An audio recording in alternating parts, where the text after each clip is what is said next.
আসসালামু আলাইকুম ভাই ও বোনেরা। আজকে আলোচনার বিষয় স্বপ্নে যদি কেউ নূর দেখতে পায় তাহলে কি হয়। তবে পূর্বের মতো আমরা এখনও বলি যে একই স্বপ্নের ব্যাখ্যা ভিন্ন ভিন্ন হতে পারে, তা আপনার বয়স, পেশা, বিবাহিত নাকি অবিবাহিত, নারী নাকি পুরুষ ও আপনার বর্তমান পরিস্থিতির উপর নির্ভর করে। স্বপ্নে নূর দেখার ব্যাখ্যা আমরা কিতাব থেকে যেটুকু পেয়েছি তাতেই আমরা বর্ণনা করেছি। এই রকম আরও স্বপ্নের ভিডিও পেতে আমাদের চ্যানেলটি এখনই সাবস্ক্রাইব করুন। আশা করি আল্লাহর অশেষ রহমতে আপনারা সকলেই ভালো আছেন, আলহামদুলিল্লাহ।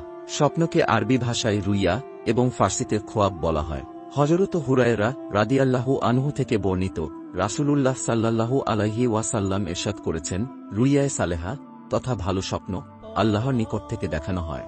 তবে স্বপ্নটি সত্য কিনা মিথ্যা হবে তা সম্পূর্ণই আপনার উপর নির্ভরশীল। ইসলামিক হাদিস অনুসারে যদি আপনি পাক পবিত্র অবস্থায় ডান কাত হয়ে ঘুম আসেন এবং রাত 12টার পর থেকে ফজর আজানের আগে যদি কোনো ভালো স্বপ্ন দেখে থাকেন, তাহলে এটি আল্লাহর নিকট থেকে দেখানো হয়েছে এবং খুব অচিরেই আপনার স্বপ্নটি সত্য হবে ইনশাআল্লাহ। স্বপ্নের এই ব্যাখ্যাটি আমরা ইবনে সিরিন রহমতুল্লাহি আলাইহি এর স্বপ্নের তাবির বই থেকে নিয়েছি।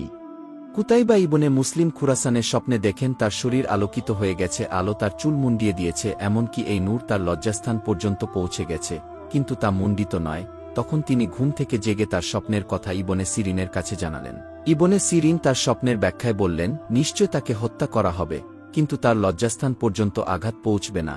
পরে দেখা গেল এমনটাই ঘটেছে যেমন তিনি ব্যাখ্যা করেছিলেন।